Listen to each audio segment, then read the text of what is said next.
As Senator Graham made his presentation, the president interrupted him several times with questions, and in the course of his comments, said things which were hate-filled, vile, and racist.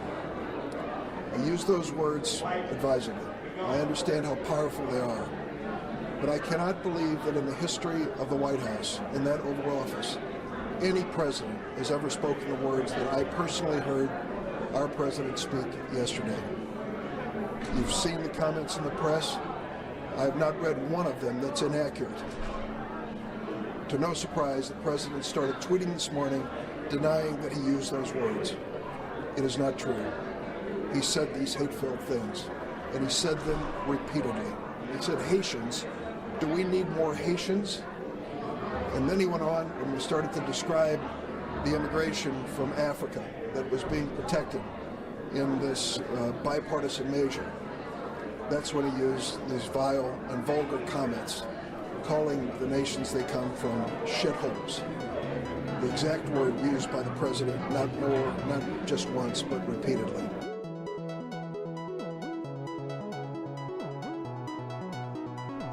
You're listening to The Devil's Advocate, where we talk about news and current events. I'm your host, Brandon Condict. And I'm also your host, Mitchell Hernandez. Our goal at The Devil's Advocate is to provoke thought by introducing viewpoints and information that isn't readily available in the mainstream media. It's in truth a conversation where an independent liberal, like myself, and an independent conservative, like myself, can share different viewpoints without the typical disdain for one another we see all too often in politics. So with that, let's get started. The president tonight apparently uncorking another astonishing statement, complaining to lawmakers in the Oval Office about protections for immigrants. Why do we want these people from, quote, all these shithole countries here? According to a Democratic aide familiar with the conversation, Mr. Trump was referring to African nations and Haiti, before suggesting the U.S. should have more people from places like Norway, whose prime minister he met yesterday. A White House spokesman tonight not denying the president's words, but saying certain Washington politicians choose to fight for foreign countries. But President Trump will always fight for the American people. It comes as lawmakers try to hammer out an immigration deal. With time running out for hundreds of thousands of young undocumented immigrants called Dreamers.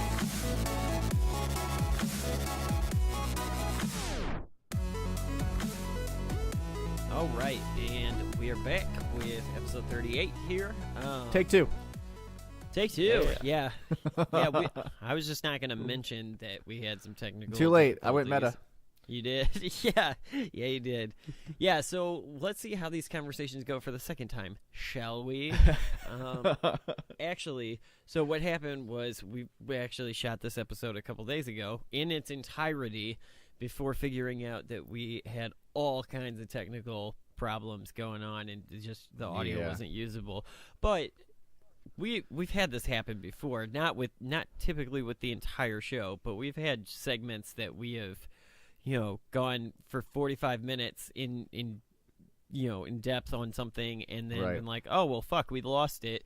And this then might be our first episode on conference call. So I mean, things happen. At least with three people, yeah. And I'm actually will take that opportunity to mention that Frank will now be a permanent staple on TDAP. So welcome to permanency. Yeah. Is I there should a be permanent. applause I should be permanent track in in the everyone's background? lives. Yeah, no, there's not, because nobody bought me a fucking soundboard yet. So fucking Oh, get on it. fuck. But yeah, no. So we'll have to reshoot the intro or something for sure. And also your host. So anyway. I believe is there anything to talk about this week, you shitholes?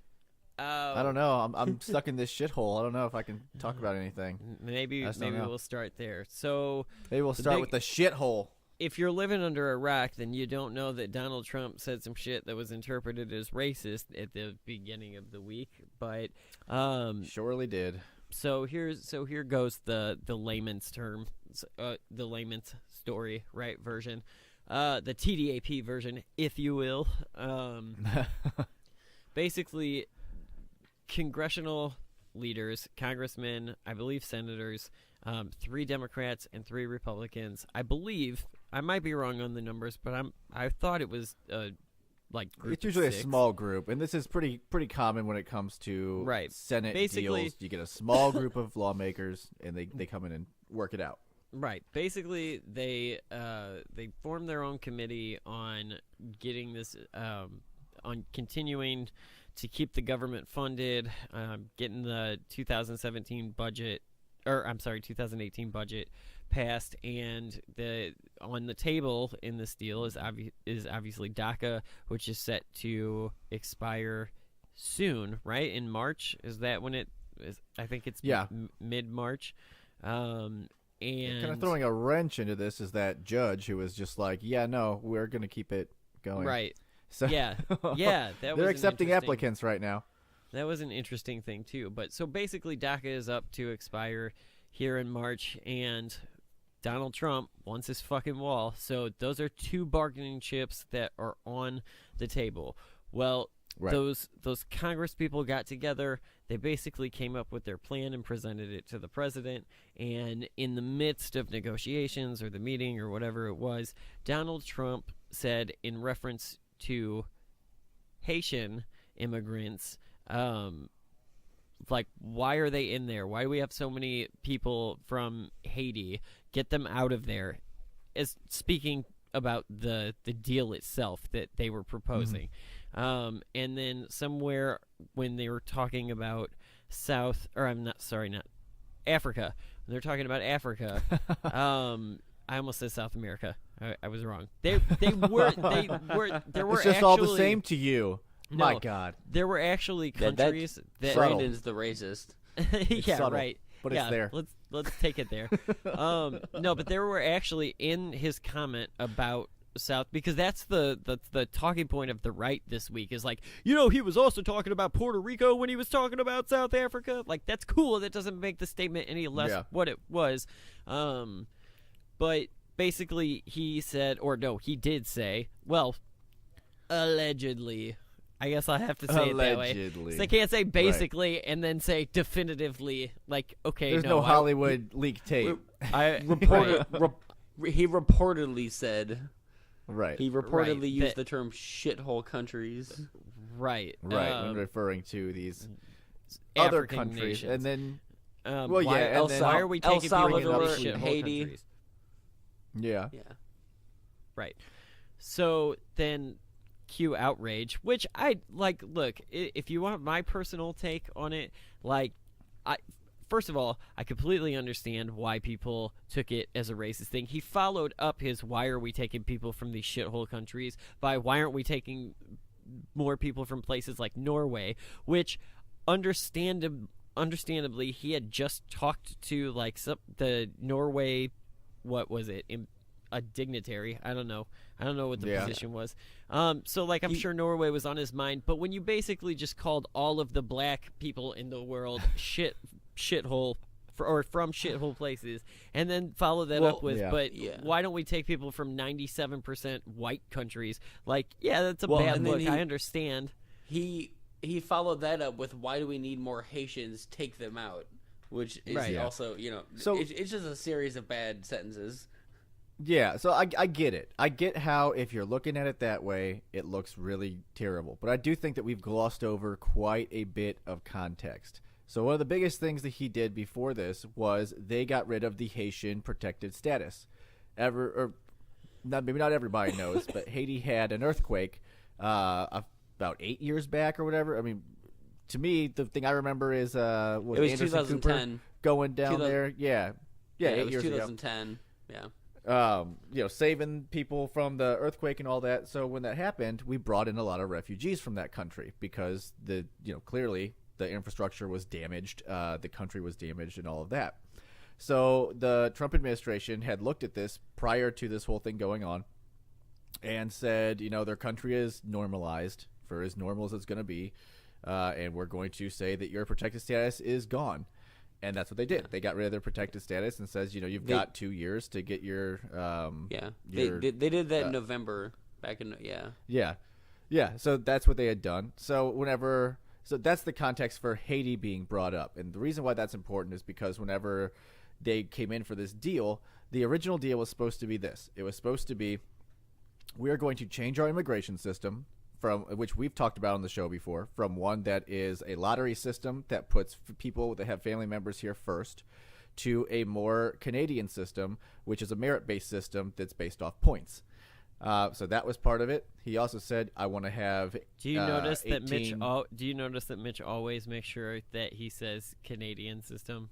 Like, yes, always. I do. And there's a reason why I do that. Because Americans love like Canada. Canadians, right? I know. Well, more specifically, liberals. And once I say that, they're like, fuck, I can't get mad. I just yes, want to it make is sure that a we know what Canadian tactic system. is being used here.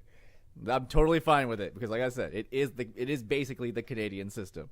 So, and there's a lot of good things to be said for it. Canada's doing a lot of good things, but that's a different conversation for a different day. But so he was going to do that, and then he needed $18 billion for his stupid wall over 10 years, and then in return, he was going to say that the 700,000 DACA recipients would be permanent protected status and a 5-year. Here's the 5 years going into citizenship. Here's the thing, though, that I think is important. When you say that what the deal was supposed to be, and then list all of that stuff out, supposed to be as per Donald Trump's wishes. That's not. Well, how more than that. That's not That's how how compromise Congress was works. saying it as like well. now you have Yeah, to move, right? Like if that's No, where that you're was starting. that was the compromise. Like that's what Congress was saying is this is the good compromise that we're planning on bringing to the table. The problem is that's not what happened. When they came into those sessions, they said we're not changing our immigration system. We want to keep it as a lottery system. We'll give you $1.8 billion for the wall, but that's it. We're not giving it to you for 10 years. Over. So basically, you don't get either. Yeah, the 2 but you points that can't. you want. Yeah, but that's just a second. Let me finish. You and can't on top determine of that. Yeah. No. Again, that's what they said they were doing. So yes, it's very easy to determine. I'm going by what Dick Durbin and all these and Go ahead, Senator Flake and all these guys were saying. I want to break that down, but go ahead and finish. Okay, that's fine.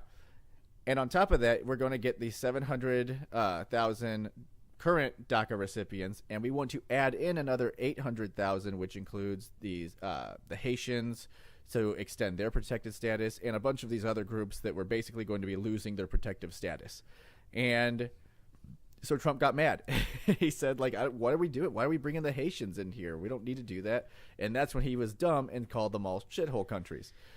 Which is stupid and super rude. I don't think it's racist. I think that harmful, and whether or not it's racist, it is completely. Well, that's the sticking point. That's why it's got so much sticking powers, because they're saying racist. It is racially ignorant. It is racially insensitive. I think it's culturally. It's also it's not the way we're used to our president speaking. You know. The only other time we've heard our president speak like this have been like Nixon with the tapes, and it was shocking. Yeah. But that was years after his presidency, so I think that's also a part. We're not used to hearing this from the person who leads us. Yeah, and again, let's be frank. Anytime that people, you get people that are recorded, Please and be frank. they don't. No, and they don't know that they're being recorded. You're going to hear them speak not as a politician usually. I mean, you go back to think of the Joe Biden moment where he said, "This is a big fucking deal," and Republicans got all bent out of shape. Oh my God, he said a cursey word. But no shit. A lot of people do that. But comparing shithole countries to big fucking deal is not the same thing whatsoever.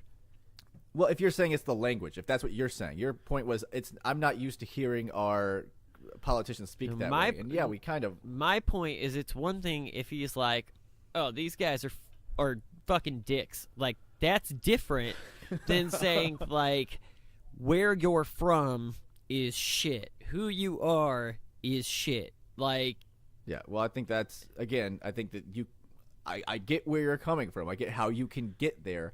I don't go there. I personally don't think that's what he meant because I know the context, and I go, no, I get what he's saying. He said it in a really stupid way. It's extremely stupid. It is. There's no arguing that. It's fucking dumb. Don't do that shit, and then we won't have to talk about it. Well, especially don't say it in a room where there are Democratic senators who don't, have a vested interest in you looking like an idiot or the bad guy. And I'll tell you right now that I agree with the right's point that what he meant was probably nothing that had to do with anything other than comparing economic, like whatever. Yeah. He was saying was crime rates, that these countries that you're bringing up have high crime rates, and why aren't we taking people in from? Yeah, but at this point, to me, it's just more frustrating. Like, how often do we have to have these conversations about what did the president mean? Like, I don't recall ever having. And the simple fact of the matter is, the simple fact of the matter is, though, that like not only do I agree. I think people absolutely have a right to be offended by this, but I personally am not offended because you have no right. I'm offended by this, but not for the racial or like whatever sensitivities or like whatever reason. But I'm offended that a diplomat, the top diplomat of the United States, would represent me as part of the nation to the world as somebody who doesn't know when the fuck he should not say something stupid. Like, right. Be well, fucking I think if you smarter. haven't figured out that Donald Trump doesn't know how to not say dumb shit. That's dangerous, though. Like, how does a leader I'm not going to go there. Now, how does a leader now, anywhere else in the world, go to their people and be like, well, this is why we should continue to stand next to Donald Trump on these issues. He has to fucking cancel trips in London because people don't want him there. Like, again, people who are educated on what's going on between London and Donald Trump know that it's the governor of London, or not the governor, the mayor of London. I can't remember what his name is, but he's the guy who doesn't like him. That's fine, but Brits don't like him after he retweeted racist British propaganda bullshit last week or whenever the fuck it was. Like, he does this shit all the time, and this is a bad trend. He's not. This, to me, this is an example of what you don't want in a leader. Somebody that doesn't know when to quit being dumb. And to me, that's fine, but I wonder how long you can defend him when he continuously makes these unforced errors over and over again. Donald Trump's worst enemy is himself. He does this stupid shit, and it overshadows the good things that Republicans and that Congress is getting done. It overshadows the benefits of the tax plan because now we're talking about shithole countries. And right. Well, here's why I think you're wrong. For you, it overshadows. It doesn't for me. So that's great that if you are really offended by this and this is your fine, issue, but if you want to make it your issue, you can totally do that. Okay, but it's pretty easy to continue defending the good things that he is doing because I know the good things that he's doing. But what you basically did was you just did the I'm a politician and I'm going to bring Pedro up on stage to tell you his personal story. You just made it personal. Why'd you have to say Pedro? The fact of the matter is, look at the popular stance on this. This wasn't fucking good. Again, so you can say it doesn't work for you, but the popular opinion here is that this was dumb as shit. Period. Yeah, but that doesn't necessarily mean that everyone now hates him. Again, look at, if you're going to cite the polls, which again I think are skewed against him, I think that there's a good, my method that I use is 3%. I give him a 3% bump. It worked for me in the past. I still think it's relevant now. But if you still look at, Nate Silver and his polling places, he's going up in popularity even after this. It kind of, I just checked it today. It kind of hit a normal, it didn't go up or down right now. Yeah, but it's not going anywhere. It's not going down. It's not plummeting. So just because CNN or MSNBC or whatever is saying that everyone is as outraged as you are, they probably aren't. There's a good amount of people that probably don't actually care that he said it. But when you look at him compared to every other president we've had, he is historically unpopular. That is a fact. No, that's fine, yeah, and I get it that they're doing that. Also, again, keep in mind these polls are 1,000 people, and they're typically, if you look at their methodology, historically they typically dumb. Like I thought the measuring stick on intelligence or savvy in office was George W. Bush, but not anymore. No longer. Look at Barack Obama. I mean, I don't think anyone's going to argue that Barack Obama was a smart guy. he was an intelligent person that was a fucking awful president. Doesn't necessarily mean anything. So again, you can sit there and so now we have an unsmart guy who's an awful president, and that's better. I wouldn't say that. I'd say things are going pretty well, and it's usually the stuff that he champions that comes out. I think the economy is going really well. I think that's the only thing that's going really well. North Korea is not going really well at the moment. I'm sure our relationships and our standing in the world I've been keeping my eye on North Korea for the past 5 years, looking at that, and let me tell you that North Korea has never looked better than right now. The relationship, them sending a delegation to the Olympics is a big fucking deal. Them talking about being brought back into the fold, and they said no way are they going to talk about their nuclear weapons, and I don't think they will, but they probably will talk about their other ballistic missiles. But do you think too? I would be careful on that too. These things are not. These things are not Trump accomplishments. South Korea said this is South Korea's accomplishment. This is South Korea said that this would never have happened if it wasn't for Trump. Other than that was what Moon said. That we're going to start taking. Let's start taking his word now, because he's what Moon. Moon's a good guy. He's not. Look. Oh, I think he said Kim Jong-un. I'm sorry. Yeah, no, Moon. Okay. No, the South Korean president. I was like, why? Please don't quote Kim Jong-un. Yeah, he came out and said that Donald Trump was instrumental in getting these peace talks, and he was very confident that they would not be at the state that they are were it not for Donald Trump's intervention. And you don't think that this conversation that they're having could just be evidence that the sanctions are working against North Korea? And now, because the sanctions have been happening for what, 10 years, and now they're suddenly, of course, they're not working. Here's we tried the thing. starving their people to death. Usually, they come to us and they start pumping their fist, and they're like, and then we give in and ease up sanctions. Now they're going to South Korea and they're going, hey, let us play basketball or ski with you. And I'll tell you what, man, I find it a little humorous that everything that do you find it rich? It's quite rich that everything that the previous administrations did that didn't work for 8 to 10 years are suddenly just coming into work. They're suddenly working now that Trump's in office. So it's Barack Obama's economy that's actually booming. It has nothing to do with anything Trump's doing. The sanctions that we've had in place for 10 years, they just finally worked. No, that's not true. No.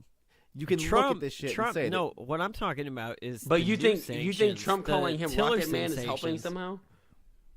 Well, for one, I think that when you're dealing with a leader like Kim Jong-un, you got to play tough. So doing the kind of Obama soft diplomacy where he comes in and he says, we're going to do some more sanctions against you, but we're not going to talk to you. We're not going to do anything else. That didn't work. But if you come up to and obviously, we saw how much Kim Jong-un was threatening America when that was happening. He's still threatening America now, but he's not doing it.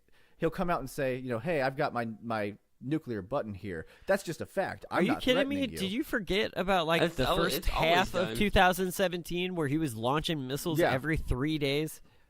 Yeah, and then whenever that was like 5 months ago, you're gonna fucking die, he stopped doing it. So. Again, when you get tough on the dude, it seems like he backed the fuck down. Now, also, it is worth noting that he has his capability at this point. Right. So that might have been his overall goal. I don't know. But we got tough on him, and he backed the fuck down. That's what I know. The details, I don't know. I can't pretend to. But to think that it's somehow I don't know. The sanctions you could also for the read past that 10 years. No. You could also read that as they now have nuclear capability and that they brought themselves to the table and it had nothing to do with anything. They did, the United and that States was did. Yeah, I mean that was the whole point of doing the nuclear program, and that was the Kim family realizing that and saying, no, we're going to stick to our guns, and then that passed down to Kim Jong-un from Kim Jong-il. He was like, no, stick with the nuclear weapons. This is how we're going to bring our country to the forefront, and it worked.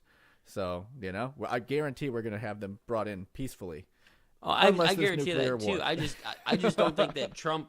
I don't think you can give Trump or Obama credit. I think you can fail Obama and Bush for preventing it because it happened under their watch. Because they could have done something. But ultimately, it's North Korea's move. They're the ones that did this and played it smart.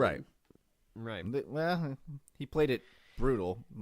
He could have just given up the weapons and then not killed his people.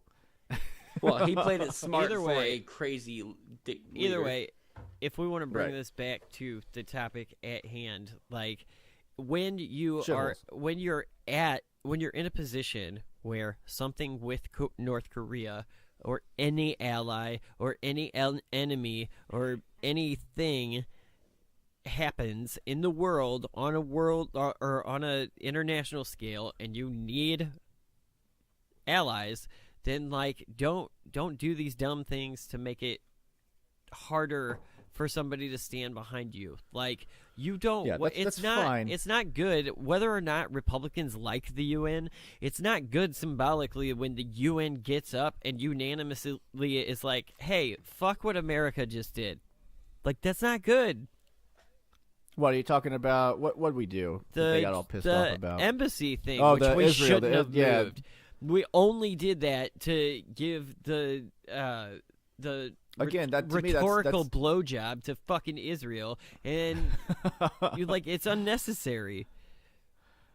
Again, I would agree with you, and I'd be inclined to if literally, what was it? Was it June 5th that all of this Congress, voted imploring Trump to do exactly that? That's fine, and it because got 90 votes. Here's my thing, Mitch. Because a room full of idiots made a fucking stupid decision doesn't mean it's any better. It makes them all hypocrites. Like, that's fine. Yeah. This was something that's been on the books for 20 years. Again, don't yeah, say you're going to do something. Do you know why it's been on the books for 20 years? Because nobody because they didn't want to have the riots. Because nobody was actually going to do it. By keeping it on the books. Let's be clear. It wasn't that bad. Like, the riots didn't last very long, and not that much happened. So if they were worried that this whole thing was going to melt down, it didn't. And then a couple other countries made the move as well, and they switched. You know what did melt down? The peace talks. Yeah, well, those were working out real well. Well, I'd like to see peace too. When you take the bargaining chip off the table, then like, good deal. Well, I guess that's the art of the deal. How long have they been? Yeah, how long have they been in peace talks, and nothing has happened? So when do you Magic do it? Boy Kushner showed up, and he was going to make everything better. In between remembering when he met with the Russians, when he gets around to it. Yeah, there was a chance, but clearly that did not work. So that's where we are.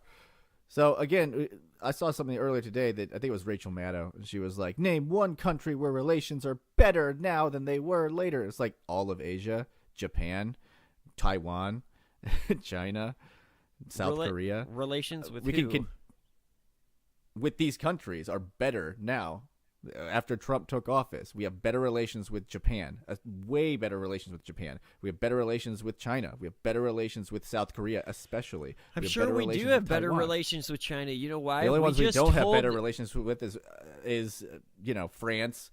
Okay, I like Macron, I do, but they have very different ideologies. But here's the thing, man. It's really easy if you're in China's position to be like, yeah, America, do whatever you want. You just told us that entire continent isn't important to you. We can fill a vacuum, yeah. Sure. Okay, well, let's rewind it about 3 years to Obama's big Asian pivot. That's fine. That's basically what we were telling them. Okay, but what you're doing right now is just pivoting to the past. That what we're talking about is what's happening now. Something that has been planned. What? This has been planned the whole time. This was Obama's big Asian pivot. He was pivoting it over to the Asian side. That was the whole point. Right, it was like the Russian reset. It was supposed to work. Okay, but isn't the whole point, isn't then the whole argument about what Obama did wrong in the Middle East was allowed a vacuum for somebody else to come in and have influence? Then why are we just giving up influence? We're not. What do you mean? You're saying that explain the Asian pivot. The Asian pivot was so that that was the whole thing with TTP, which luckily he stopped. Basically what that did was going to give the Asian markets a shit ton of more leeway, more shipping and more interconnectivity between trading routes between the European Union and places like that. But we didn't really gain anything out of it. So he got rid of that, but the whole point of the Asia pivot was to have better relations and work more closely with these Asian countries, and especially India. India is a big one that Trump is focused on. If you hear him, I guarantee you when it comes to the 20th or the 21st, whatever it is, that he's going to give the State of the Union address, he's going to call it the Indo-Pacific. And the whole point of doing that is to put more focus on India.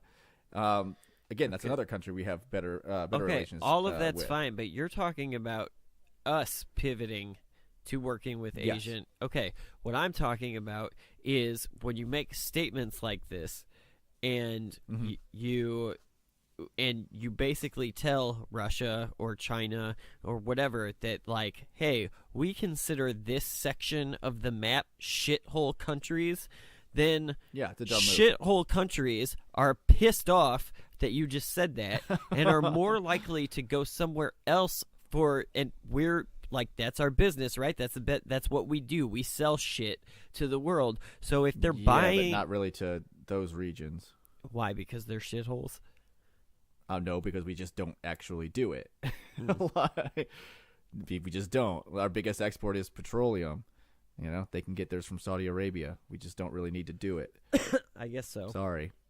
All right. I don't know what else you got. I don't know what you guys are getting at, I guess is my thing. I mean, I know that we want to paint the broad strokes that doomsday is upon us and that everything Trump does is terrible.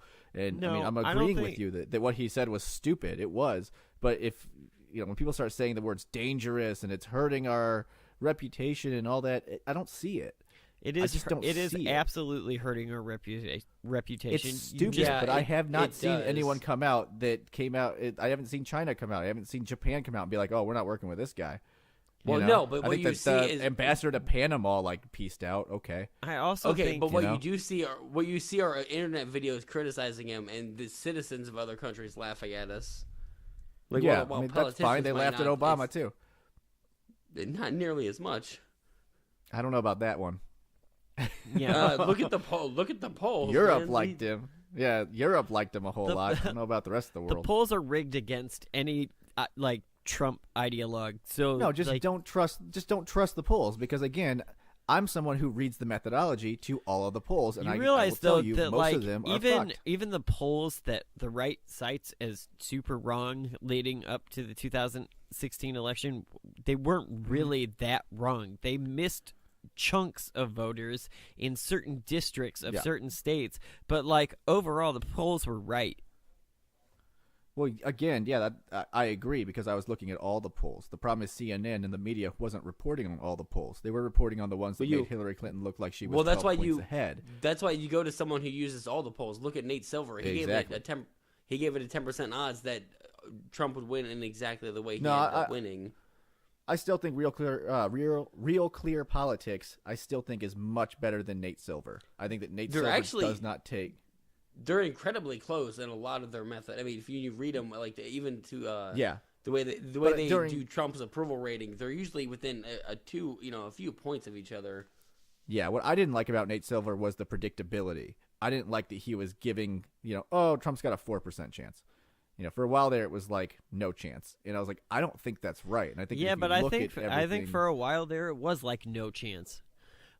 Here's the thing, it was definitely man. You have to remember that, or you have to consider that a big part of this whole Russian intrigue shit is that there are a lot of people that actually don't understand how he could have won because. But you didn't read Hillary's book, so you don't know what happens.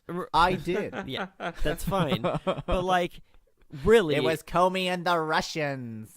If you would have asked me in the summer of 2016, how could Donald Trump win the election? I'd be like, well, somebody would have to fucking rig it for him.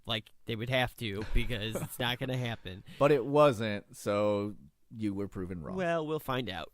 Bob Mueller has not spoken. No, I mean, they've already come out and said no votes were changed. So you're already proven wrong. Absolutely not. Oh, here's rigged. what I'm telling you right now. If he doesn't talk to that special counsel, it was all rigged. That's the evidence. Bam. Wait a minute. So Mitch, you believe them when they say that Russia didn't actually interfere with the election, but you don't believe them when they say that Russia tried. Interference by their definition has been proven. What? We've been talking about that forever. How many times have I brought up that they were buying Black Lives Matter ads in central Missouri? Yeah, that's interference, but that's not rigging the election. Everyone interferes. Everyone tries to influence. not anything new, buddy. Nah, we've gone there quite a few times. Here's what I know, and we'll end it with this. Mitch rigged the election because he's a shithole.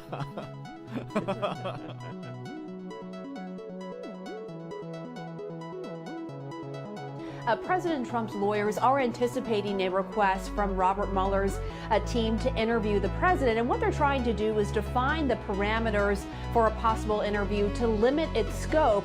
As you know, the president's lawyers, they want this investigation wrapped up soon. And the expectation is that it won't wrap up until Mueller's team is able to have some sort of interview with the president. What that might look like is unclear. Our sources tell us that the matter was broached in a previous meeting between Trump's lawyers and Robert Mueller's team, but they insist that there was no substantive discussion, no active negotiations. The expectation, Jake, is that those kinds of discussions in terms of what an interview might look like will happen in further meetings, that they will explore that in further meetings. But it's certainly something that they have been preparing for months. And now it seems like, Jake, given where things stand in the investigation, given the fact that the White House witness interviews have wrapped up, according to Ty Cobb, the lawyer in the White House, they are expecting this to happen sooner rather than later, this request from Mueller's team.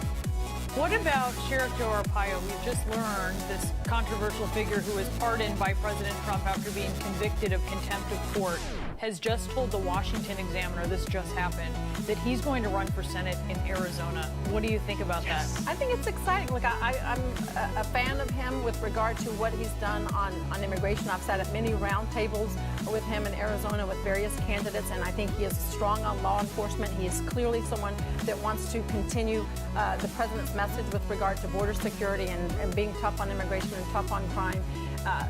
He'll certainly have a lot of pushback. He's a lightning rod. He certainly is, but he no doubt will have the support of the president and many of those on the right. But it I think, was probably destined to be when the president pardoned him, that he may have a political future, and this is his venture out into it. Bakari? I'm excited about it. I'm as excited as Alice is, probably for a different reason, because Democrats need pickups. We need Arizona and we need Nevada. And if there's anybody, if you take Sheriff Joe Arpaio is Roy Moore. Roy Moore, prior to the pedophilia, was still a very unqualified person to be in the United States Senate. That is squarely where Sheriff Joe Arpaio fits. There is this narrative, and there is this line that is driving Mitch McConnell crazy, because he does not want to go down this path of having lightning rods who envelop themselves in xenophobia and bigotry and all of these other things. Look, Democrats have an amazing opportunity if Sheriff Joe Arpaio is the nominee in Arizona. Just like we did in Alabama, we can shock the world in Arizona as well, and that makes this a much more difficult map for what we thought would be Republican pickups. Chelsea Manning announced her Senate run this morning on social media, posting the upbeat tweet, "Yep, we're running for Senate," followed by a happy face, rainbow hearts, and the hashtag #WeGotThis. Her message on YouTube was a bit more ominous, talking about current political leaders. We don't need them anymore. We can do better. You're damn right we got this. Today, Manning is a transgender woman, writer, and now Democratic candidate. But in 2010, she was Army intelligence analyst Private Bradley Manning, who was caught giving WikiLeaks documents about the U.S. wars in Iraq and Afghanistan and prisoners in Guantanamo Bay. It was a shocker, the largest leak of classified documents in U.S. history. In 2013, Manning was convicted and sentenced to 35 years in prison. Then late last year, President Obama commuted Manning's sentence to the 7 years already served, and she was released from a military prison. She's challenging Democrat Ben Cardin, a two-term senator who is up for re-election in November. The two would meet in the Maryland Democratic primary this June. Cardin is thought of as an easy favorite for re-election, but someone with Manning's name recognition could bring heavy media coverage and outside money from the far left to the race. Manning is viewed as a patriotic whistleblower by some and a traitor by others for her leaks. The new day is on the horizon. And when that new day finally dawns, it will be because of a lot of magnificent women, many of whom are right here in this room tonight, and some pretty phenomenal men fighting hard to make sure that they become the leaders who take us to the time when nobody ever has to say me too again. Take it. Turn now to a bizarre story out of Hawaii. An emergency alert went out telling people to take shelter from an incoming ballistic missile. We have confirmed it was a false alarm. That image comes from the phone of Congresswoman Tulsi Gabbard. She tweeted, Hawaii, this is a false alarm. There is no incoming missile to Hawaii. I have confirmed with officials there is no incoming missile. All right, now let's get into the rest of the week. So let's kind of go. We will kind of touch back on the last point that we made in that last bit. So recently, in the news, it's been being reported, or it's not being reported. I guess the scenario is being brought up that Donald Trump. What if Donald Trump is called in to testify? With the special counsel in the Russian probe, will he go testify? And a year ago, or maybe a little bit less than a year ago, he was asked that question, and the response to that was, yeah, 100%. Now if you ask him the question, he's not so sure. He doesn't even know why he would even need to be questioned. Because there's an investigation, Donald. Right. I don't know if you know this. Based on your Twitter, I feel like you do, but and it revolves around you. You might need to say something. Right. So what do you think? Do you think he's going to innocent? If he is called in, do you think he will testify? Should he? And well, we don't even have to debate this. Every other time that a president's been called in to testify, they have testified. Or do you remember which president it was that submitted it? Thought it was Gerald Ford. Yeah, that the questions were submitted to him in writing and he responded the same way. So there's no precedent not to testify. I think it's expected. I think by law it should be required. I don't think by law. Yeah, let's say by law you are required. No, I think it should required be by law. Yeah. Well, maybe not. That might be an outrage. Not breaking the law, bro. Yeah, that's something I haven't really thought out. So while I'm saying I think it should be a law, like let's just step that back a second. Yeah. I'll examine that. So no citizen is required to submit to an interview by federal investigators. Yeah, so it is not required. He would not have to. No. Now, granted, having said that, there is a precedent that they can subpoena the president for a grand jury if he refuses. Which he very well could. And he would he be able to then refuse you can't refuse the subpoena, right? Like that is now legal. No, you would have to. That's actually how they got Bill Clinton when Kenneth Starr subpoenaed him and forced Bill Clinton to testify for several hours, and that was where the Monica Lewinsky came up. Oh fuck! They're gonna get me. Fuck. So it's gonna be the same thing with Trump and the golden shower tape. I swear to God. I mean, we can all. They're already calling that dude. They're calling Steele up. He's got to testify now. Yeah, everyone should. Here's what's ironic about this whole thing: if you're looking for a witch hunt, it's Fusion. Investigate GPS. Everything. That's your witch hunt, Republicans. The one that you're launching to discredit the I think both are. Russian probe. Yeah, I think that the dossier itself was stupid as fuck and full of fake shit, and I think that them going after it is, and I love much now as they too, are as well, is fake shit. And I think that the Democrats hiding behind it is fake shit. I think that was a big load of shit. Yeah, and I think both. It's just become a tell piece us how now you really on feel, the game Mitch. board. Yeah, both pieces. It's like the fucking.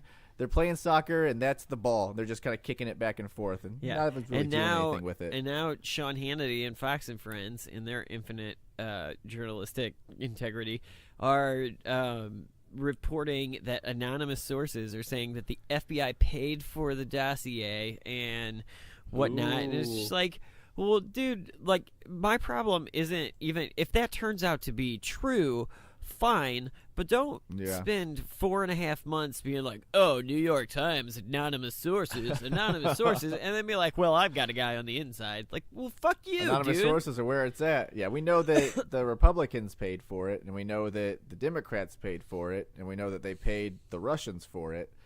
But, well, they paid the English to get them from the Russians, and they paid them for it. But I don't see the FBI paying for it. But that might be a bridge too far. Can the three of us at least agree that he should testify?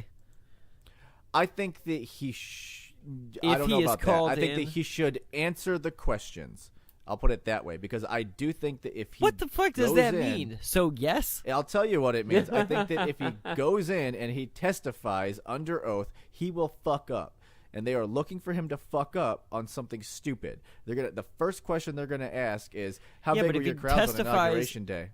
If he testifies not under oath, then he's gonna lie because that's what he does. It's still under oath. It's just it's in writing. So if he looks at writing, then his lawyers have a chance to look at it and go, "Hey, bud, you might want to tell the truth there."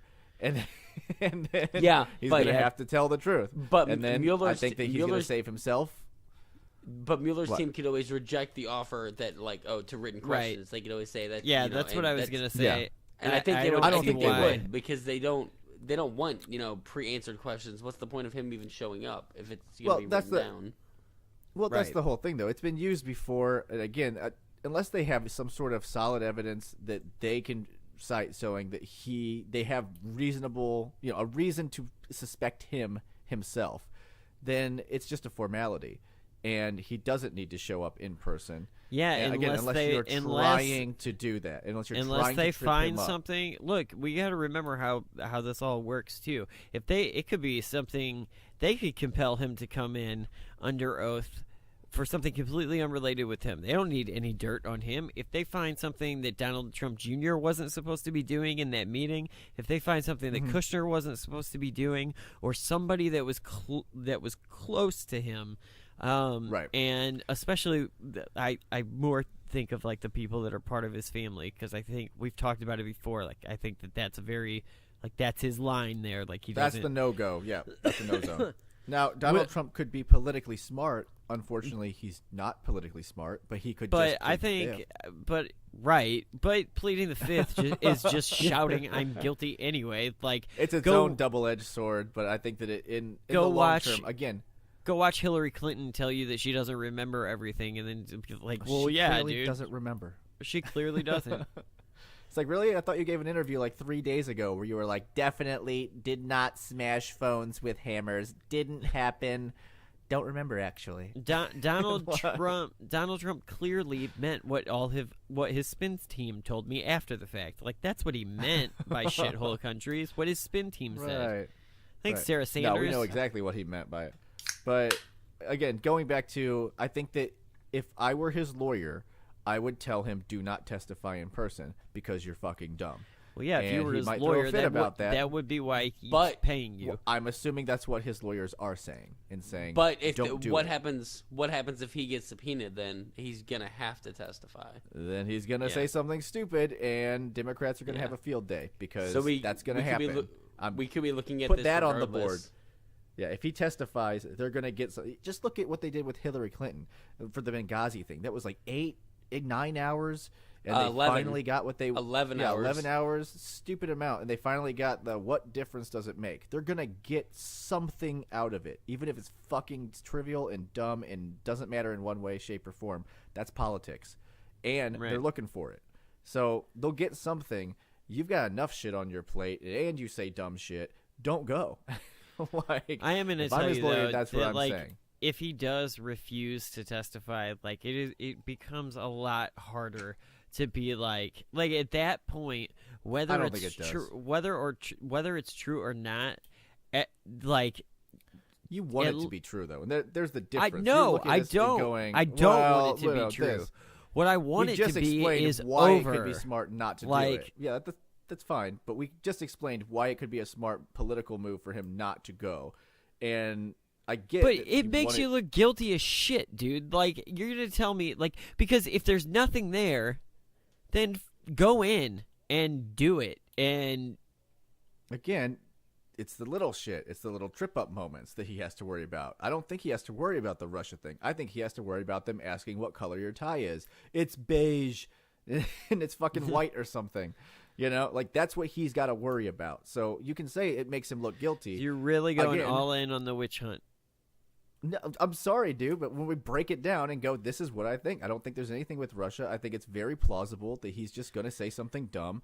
And I get that you're going to be upset if he doesn't come in and do it. But at the same time, I think it's a smart move. I think Bob Mueller's record speaks for itself, and that should not be one of your fears. So, and I think you've said that multiple times on the show. No, I haven't. Yeah, pretty sure that ever since like week 13, I've been like, dude, this shit looks fishy. I remember sitting in your room talking about it. Pretty sure before anyone else started talking about it. I'm pretty sure in episode like 34, you were like, yeah, Bob Mueller, he's like, I trust him. His record was, pretty well. There was one thing that I did say I would trust him on, and it was that I don't think he will. Man, what were we talking about? I'm not it doesn't matter. Now. It doesn't matter. What just because you can be trustworthy on one thing, I don't think you're going to burn my house down. Do you think Bob Mueller is the type of guy to go in there and look for the false tie?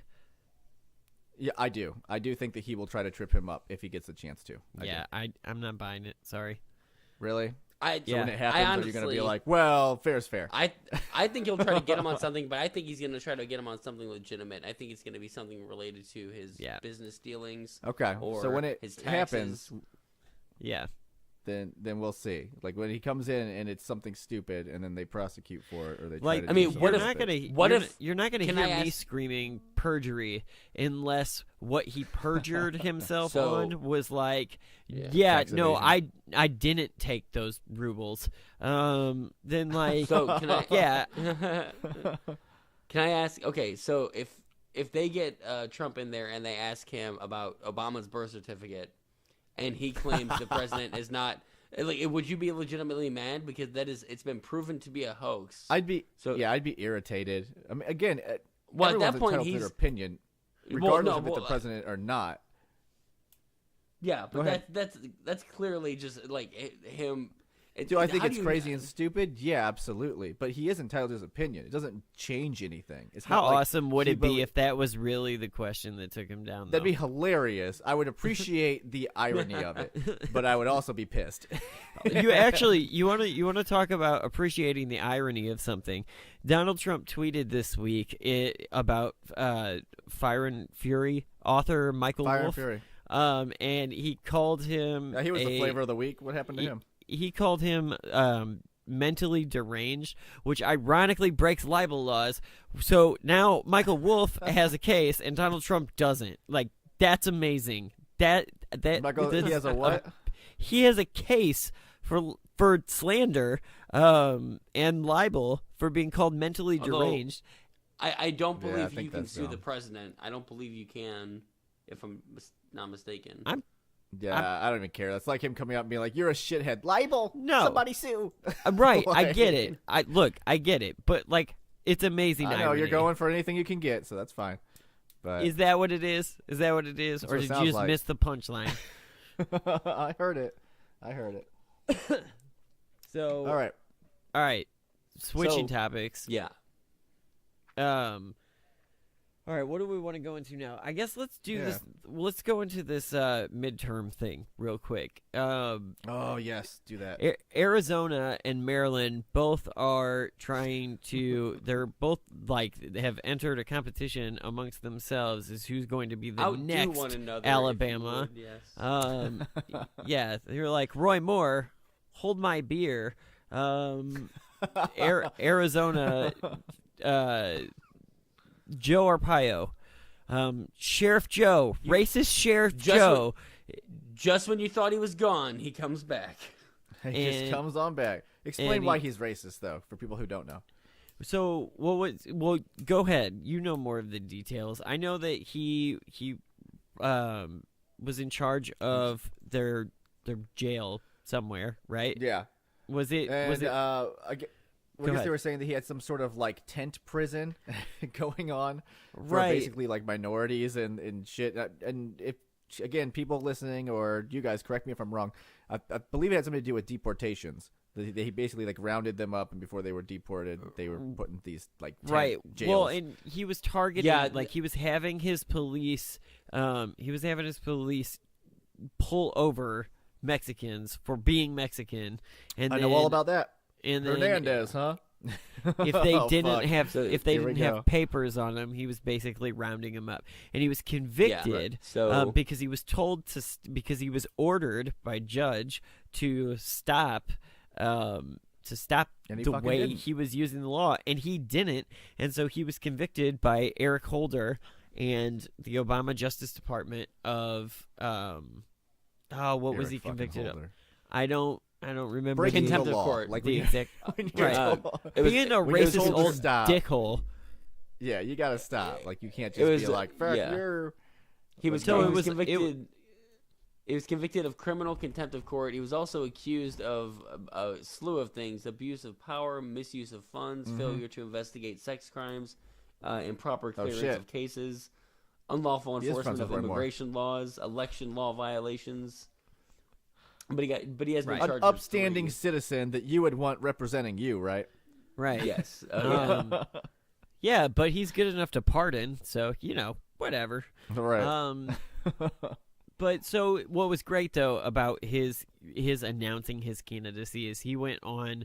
Apparently, Don Lemon finally got bumped, which is great. Like I was so excited because I thought Don Lemon's show was like off for a second.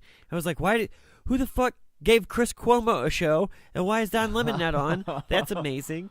Chris Cuomo has a show. I actually like Chris Cuomo. I don't say it. Like I don't as much anymore. I like him. I used to. He's super liberal, and he does the same thing everyone else on CNN does, but at least he's the realist on CNN. At least in my opinion. It's been a while get since that. I've watched it. But. I do get that. But so Joe Arpaio decided to come on. He thought this would be a good forum for him. And he came on, and Chris Cuomo immediately, like within the first 30 seconds, was like, so you were convicted of blah, blah, blah, blah, blah, and were accused of basically everything you just said. And his response was, "Oh, you're gonna bring that up?" Chris Cuomo was like, "Well, why wouldn't I? It's kind of a big part of your history." So, and then, I am a reporter. Dude, why you gotta bring up ancient history? Why you gotta bring up ancient history? Come on. Right. I've been pardoned, bro. What was great too is then Arpaio went on to claim that that Barack Obama's birth certificate is fake and that he has the proof for it. Clearly. I can't remember what other conspiracy theories he threw out there, but he threw 2 or 3 of them out on this interview. I was just like, dude, this was the greatest thing. People, your entire first interview is the meme, is the caricature of who you are. It was brilliant. It was almost Roy Moore good. Although I don't know if you can it's going to be even better, man. If this goes out the way that I think it's going to go, where we've got Joe Arpaio. I don't know if you Roy Moore got banned from Sears. I don't know. I don't know, man. We have two convicted felons going up for Senate. Well, and we didn't even talk sides of the aisle. We didn't even talk about the other one in We're Maryland. going there right now. Right. Yep. Go ahead. Yeah. So in Maryland, she was looking at. They were looking over at Arizona, and they were like, you know what? Let's one up this. So Chelsea Manning, which we actually was the topic that started off our show. I'm pretty sure the second topic or so we went into Chelsea Manning. She's decided to run for Senate in Maryland, and I don't think she's gonna win, but it's gonna be fun watching it. Yeah, that's Maryland is a historically Democratic state, is it not? Very liberal. I mean, anything close to DC is just gonna be. Yeah, but I think she might have a better chance than we initially give her credit for. We'll have to see. I mean, she's running. It's a hard thing. I don't know. It's going to be pretty easy. She's a running traitor. against her. That's a real word that you can use for her. I mean, but no, she's going to turn around and throw that word against Donald Trump Jr. and Kushner. It really. I don't know how well that's going to work, but she can try it. It really just depends what type of liberal is a Maryland liberal, right? Because Yeah. it would be arguable much that do they like know? that Frank and I fall on that side more often than not, at least comparatively, when we're talking about Trump and don't you shit. try to classify me. I'm gonna say that you and I are definitely more to the left of Mitch. I'll allow it. I'll allow it. But I would also say I'm an independent liberal.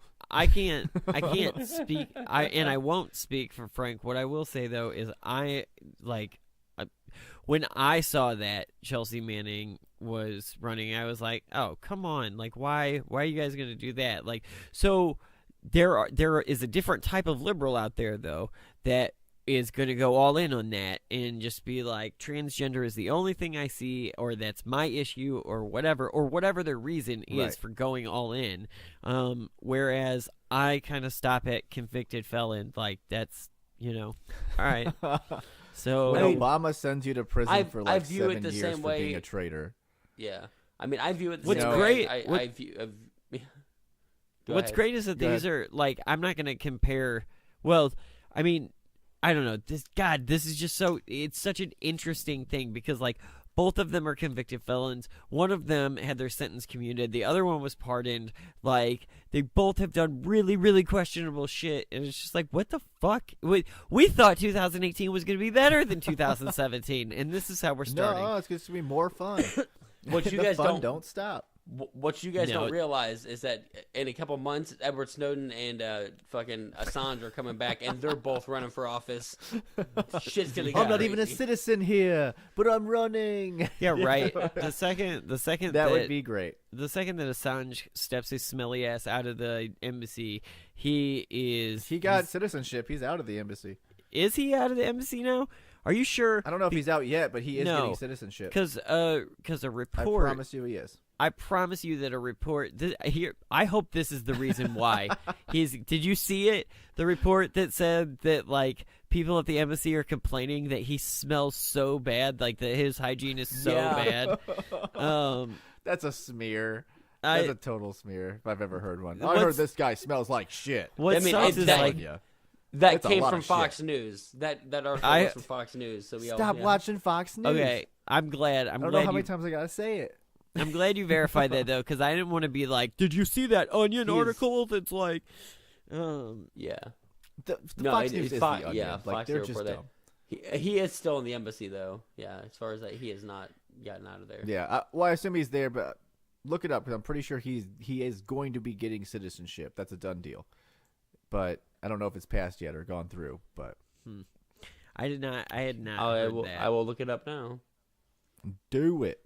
Yeah. Regardless, he's not running, so we don't have to worry about this dude. No, what I was arguing though is that like Ecuador grants citizenship to Julian Assange. Yep. Yeah. So that will be happening. I'll be damned. He's an Ecuadorian now. That's what happens. All right. So I'm gonna switch gears slightly here. Speaking of names of people running in elections.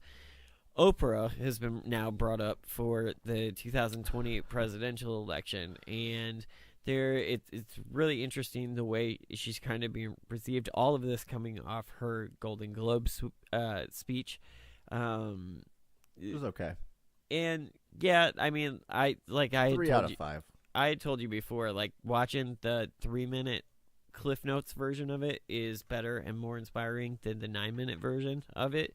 But was it 9 minutes? Jesus. Yeah, I think it was 9 minutes. I think it was like 9 minutes. Unless I was watching. Fairly long. Yeah, I thought so. Unless I was watching something that happened normal speeches after the fact. You get like a minute. Yeah. But so it was different. It's not like she was getting an award for the arts. She was getting an honorary award. So they gave her own allotted time to do what her do thing. What do you guys think about that? About A, the fact that her name is being brought up. B, if that is true, like what's the likelihood? Like what do you think? Where do you see this going if it were to become a thing? I'm not gonna guess on the likelihood because at this point nothing would surprise me. I have a couple problems with her. I've always had problems with Oprah. Just because she tends to back people like that I don't particularly like. People that I don't think should be called doctors, like Dr. Phil, Dr. Oz. But I can see why Democrats would love her and would jump at the opportunity. I don't want Dr. Phil to be like the Surgeon General or something. Like, but you smoke that cigarette, you're dumber than a doorknob. But we get like Vice President Rachel Ray. Come on. No. She could be the cook. I would be so down for that. Like, no. Yeah. I don't even care. But no, I mean, I think I'll be surprised. I think if the Democrats are being smart, they would go with like a Cory Booker or a Kamala Harris. Is that her name? I wouldn't go for Kamala Harris. I would go for Cory Booker. But with I've said that so many times that like if Democrats are smart, they're going to run Cory Booker. Yeah, so I agree we'll with that see too. What they do. I don't know. Here, let's after the Me Too movement, though, I think there's a lot of pressure to run a woman this time and get it. I don't think it's going to stick though. Consider this. I really don't. Consider this: Oprah and Cory Booker on the same ticket. That sounds good. If I was a liberal, I'd be okay with that. I mean here's the thing. I don't like or dislike Oprah. I do think I do wish that we weren't in an era of like. I think our generation is electing the fucking MTV VJs that we grew up watching, and I don't think that when was Oprah an MTV VJ? Because I'm just saying with Reagan. I'm just Reagan saying was a movie star. We've got. I don't. He was a governor beforehand, but still. I don't like this whole like the names that we're talking about in 2016 through in this era. Now we've got Donald Trump. We're talking about Dwayne "The Rock" Johnson, and Oprah, and like I get it. It's always happened. Jesse Ventura and like all Kid this Rock. Shit, but, Kid Rock was he's not running. Yeah, he said he's not. I know, but that was the thing. Thank God. He was polling so high, like it was going to be amazing, and then he was like, "Yeah, I'm not actually doing this." I actually am I'm not a fan of Kid Rock's music, but I'm a fan of Kid Rock. If you ever listen to interviews with him, he's a really down to earth guy who does actually really love his country and cares about shit and cares about a lot of good causes. So I'm a Kid Rock fan. I didn't think it was dumb for him trying to run, and I don't think it's dumb for Oprah to run. I think that she has a very sizable chance of winning. I don't think it's dumb. I also think she. I just want everyone to know that I do not support Kid Rock. Yeah, I want to be on the record. I probably would have. I probably would have, depending on who he was running against. But no, and we'll see what happens with Oprah. I think that she's she's been running this political show, talk show, maybe not political, but it goes there. It gets political for the past 30, 35 years, whatever it's been. It's not like she's ignorant to the issues. She isn't. It is gonna. You said that like a woman probably wouldn't work. Like as far as numbers I don't go. think just on that, because I think that the Democrats love their identity politics. I don't think the rest of America does. Yeah, but I think you have to look at the timing too. Like I think the Me Too movement is important. I think only Hollywood. Look, I think though only because of who it is, right? What better candidate for Oprah to run against than somebody who has 42 sexual harassment accusers? Well, that very well could play. Yeah, I mean it's true. I don't think. And a guy who says shithole countries. Like, come on. That's not. It shouldn't be that hard to beat. Well, I mean, and you think if you run if you're running a female, president or nominee for the presidency, you won't have anything to do with you won't have any sexual scandals. I mean, or at least a lot less chance. Here's the problem you have with that. Looking at this as a political analyst, men don't vote for women. You can take that however you want it. Traditionally, it is true that men don't typically vote for women. I mean, women don't typically vote for women in the numbers that you would think. Not like if you look at white people voting for white people or black people voting for black people. That typically goes that way. But sexism. It's the truth. You can look at the numbers and say, yeah, that's how they vote. they don't typically go for women. I think that Oprah is a good choice because she's very well known. She's very well liked. But Hillary Clinton, as she reminds you in her book time and time again, had very high approval ratings when she left the Secretary of State position. And that changed very quickly. You just don't know what they're going to bring up against you. And you can't bank on it like you can other things. You know, you can if you're a white male, you can probably bank on gaining the white male vote, because they typically vote for white males. You know, if you're a woman, you can't just bank on it like that. Right. So I think it's politically I wouldn't say dangerous, but it's politically ambiguous. You don't know where it's going to go. Fucked up is what it is. Yeah, I mean, you could say whatever you want. Yeah, you could classify it however you want, but if you look at the numbers, this is what it shows. I think going with a Cory Booker, if I was a Democrat, it is fucked up that sense. women get less votes just for the simple fact that they are women. Yeah. And again, it could totally change with Oprah. She could come out and fucking, you know, she's been talking policy for a while. Go watch her interview with Donald Trump where they talk about the presidency. It's pretty damn good. It's a good interview. So she clearly knows what she's talking about. I think it would be hard for Donald Trump to go classic Donald Trump and nickname her. Yeah, I don't know. Because he's pretty fucking good at that. Like, he's batting 1,000 on those names. Yeah, he is. I agree. They're awesome because, like, they're awesome because they're funny. But they're funny names. I think it'd be harder for Oprah because she's so much more likable than the people that he does it to. It's easy to nickname Jeb Bush. It's easy to nickname Lindsey Graham or Kim Jong-un. I don't know if it'd be as easy to nickname somebody that everybody likes. Like, yeah. You know, well, what was he saying for and Bernie? you have to be. He gave Bernie you have to a be. nickname, didn't he? You have to. I don't think so. I think he did. It just didn't stick because Bernie's pretty likable. Well, that's what I'm saying. So, like, crazy Bernie Sanders or something like that. I don't know if it would stick. B, I think too, and like maybe I'm wrong for saying this, but oh fuck, you're always wrong. Shit. I think that he has to consider when he's nicknaming a black person or a Hispanic person or, you know, whatever, a person of color, that like gotta make it about race. You have to think about race, because if you say the like, look, don't say coolest monkey in the jungle, right? Like, don't say that.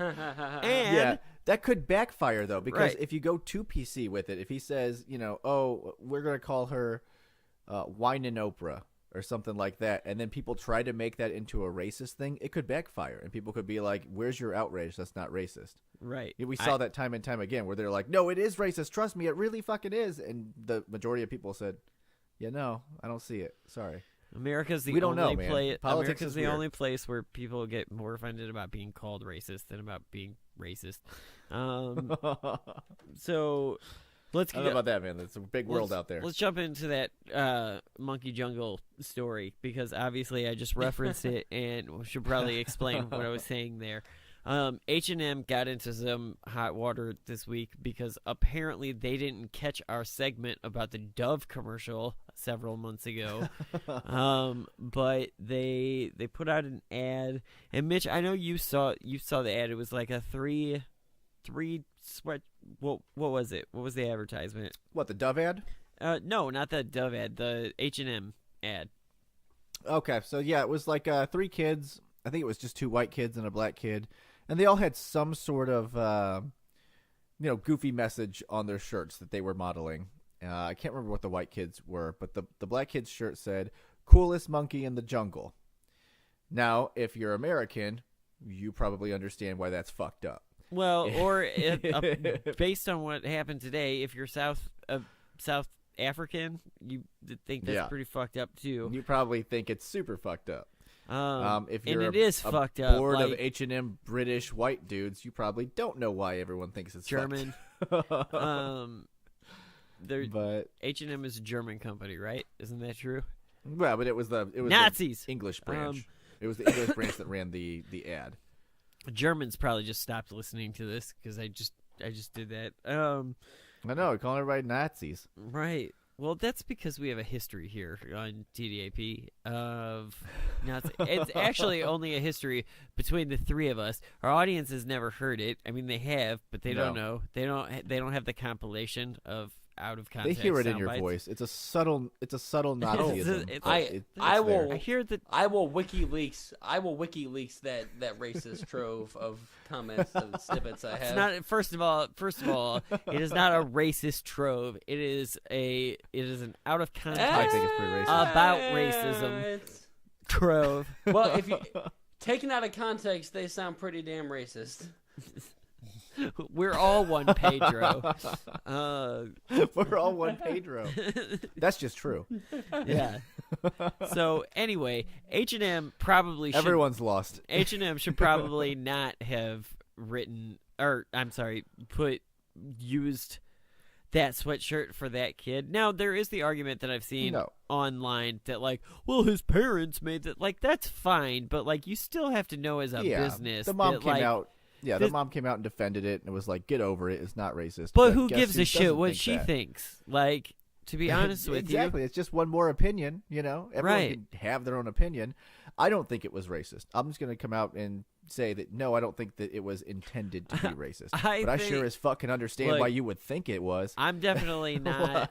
Here's what I'll say. I think that it would be a poor business decision if it was intended to be racist, but I'm not going to say that it didn't come off racist. Like, yeah, because it clearly did come off as racist. Do I think that was their intention? No. Do I think that you should, like what they're doing in South Africa, where they are just tearing the stores apart? No, don't do that. Because, again, I don't think that they had anything to do with it. This was, again, the English branch. And I don't think that the English branch had anything nefarious in mind. They just put a dumb shirt out and was fucking stupid. The problem was didn't realize it was going to piss everyone off. The problem was that when they put the second picture out, it was the white kid with the white horse. It was like purest bred in the stable or whatever. And like then people was started. It really? People no, obviously all right, now not. you're trying. Fuck that. Oh man, it was like yeah. So I don't know. think it was racist. I don't think it was intended to be racist. It obviously came off as racist. Yeah. You can't argue that somebody shouldn't consider it racist. Like, yeah, if you do, I get it. I just don't think you're right. This is also not the first time H&M got in trouble in 2014. They had a shirt they were selling that had a human skull inside the Star of David, and they got in trouble for that. Oh shit! Too. Yeah, so this is like kind of fucked up. That one's a little harder to justify. This one, well, I mean, they're both pretty hard to justify. You should know that one though. Like, I can understand being like, well, what do you mean? It's just like, it's slitheriest snake in the sand pit. Why are people upset? How are you gonna say you should know that one, but not you should know don't put a black kid in coolest monkey in the jungle T-shirt? Like they're both pretty cut and dry. Well, England didn't have the same sort of race problems that we did, that America did. Okay, but are they fucking dumb? Have we never... Do we know what a Hoover is, Mitch? We know what a Hoover is, Mitch. It's a vacuum. Show me where the boot is. I know British culture. Show me the boot. Yeah, again, I don't know. I don't know what they were thinking, but I don't think that they would say, hey, let's be racist, and then let's put out this shirt, and then... Yeah, well, there are certain American slurs that I think are strictly American that involve the word monkey that refer to black people that I'm not sure translate or them that I'm not sure those words are as prevalent. So I can totally see someone in Britain not realizing that it's going to be offensive to the Americas, Right. I'm pretty sure people in Britain understand the fucking Star of David in a skull is fucked. I'm pretty sure that one. Like, look, dude, I think you're just like you're pretending the world's a little bit too dumb here. So I think that you're just looking at it through your own lens, though. I think you guys think that people like they might right not to get actually know this. So then, so do they not know about like America's Civil War and our issue with slavery? I don't know what they don't know because that's driving down the hypothetical highway. But again, I don't think it's out of the realm of possibility that if they realized that this was going to be offensive, that they wouldn't have done it. I think that's within the realm of possibility. Well, yeah, no, I get it. Like, either that or I do not think it is within the realm of possibility that a Star of David in a skull would have gone unnoticed. That I do not think. Right. Yeah. That is not in the realm of possibility in my mind. So that's what I'm saying. Yeah, I don't know. I just think I think it's hard. I think that this didn't. Yeah. It's not like what happened in Hawaii, where apparently only one fucking person is in charge of like fucking up the entire goddamn day for everybody. This went through people's hands. Like this had to go through multiple people's. Right. But probably not as many as you think. That's what middle management is for, is to be like, approve these things. Okay, yeah, sure. Okay, right. Go for it. Yeah. Maybe we need companies to invest in some kind of committee that just takes a look at potential PR nightmares. The shitty committee? Yeah, we'll call them the shitty committee. They fuck it. There you go. Stop the shitty committee.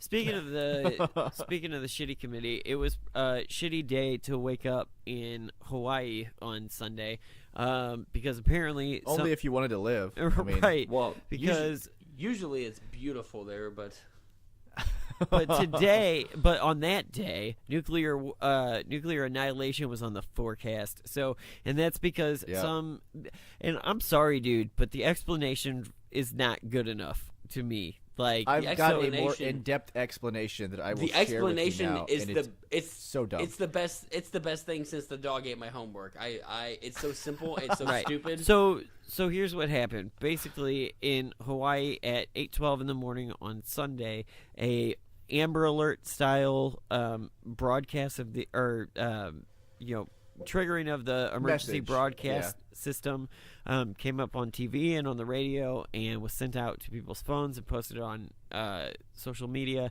that that an incoming missile, it was like an incoming missile alert. Everybody had 15 minutes to get to safety. This is not a drill. These people are now faced with their last moments of their lives before they're annihilated, because the explanation we've been given is that somebody pressed the wrong button and none of that shit was supposed to go out, and it took them 38 minutes to correct it. Like, what? When Hawaiians have been told and have been doing tests and whatever for months and months and months, and told that like if this goes out, you've got 15 minutes to get to safety. So here's the information I'm about to drop on you that makes it even stupider. So according to the official story, this happened during the changing of the guard, so to speak. Which so is there's unbelievable. People who monitor this shit. Well, let me tell you how this happened, and they're saying they're gonna fix it, but it's stupid as fuck. So they said that this dude's shift ended, and the next person's shift started, and at the beginning of each shift, you are supposed to test the system.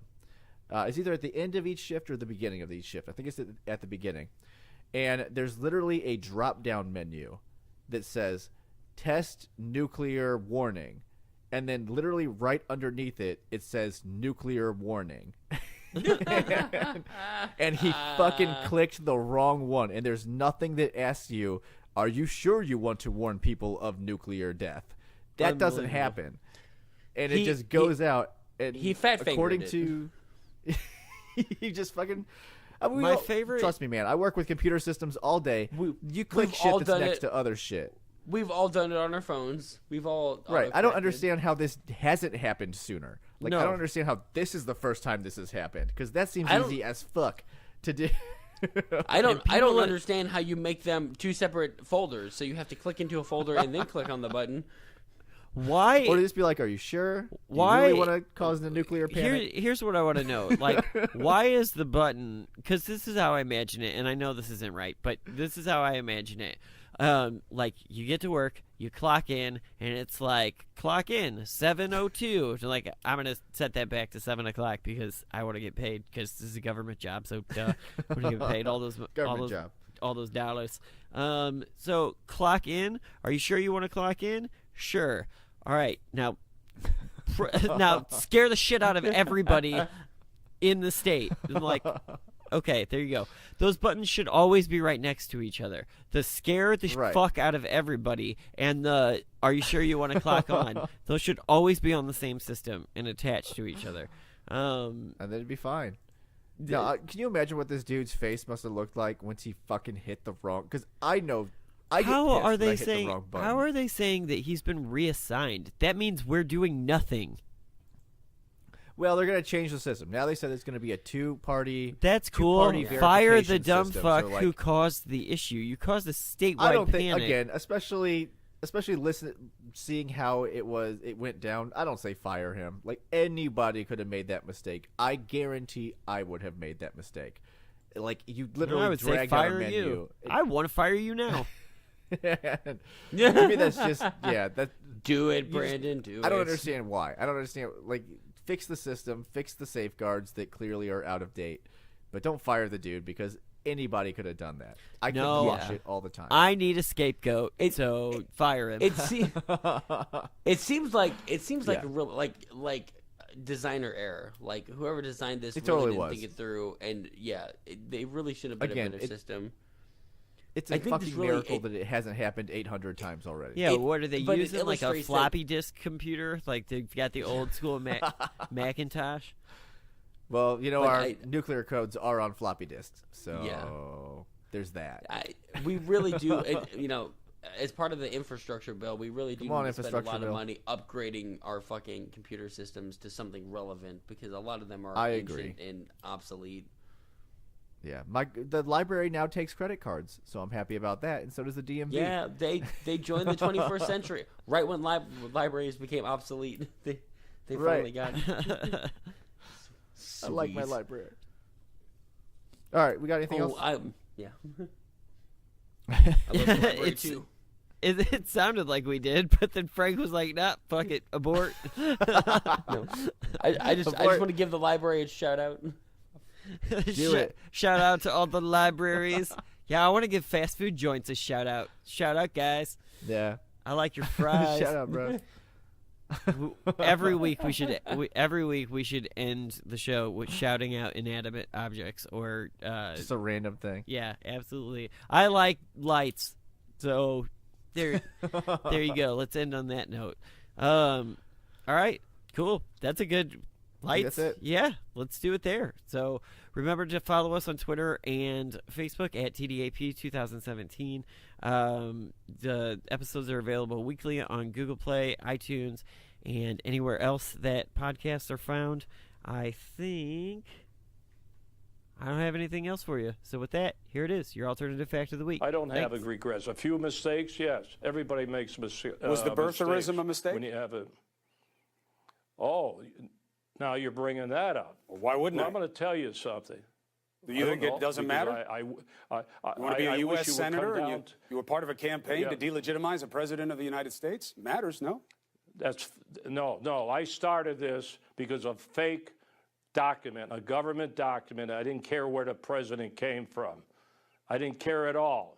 And we have the evidence. Nobody will talk about it. Nobody will look at it. And anytime you want to come down, or anybody, we'll be glad to show you the evidence. And by the way, you're going to hear more about this fake, so you believe phony that birth certificate. President Obama's birth certificate is a phony? No doubt about it. No doubt about it. We have the evidence. I'm not going to go into all the details. Even Donald Trump now says that he believes that the president was born in this country, right?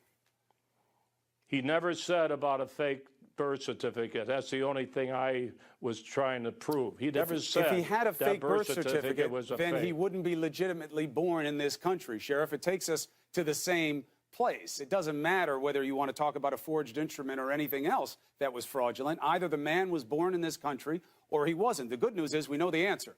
He was.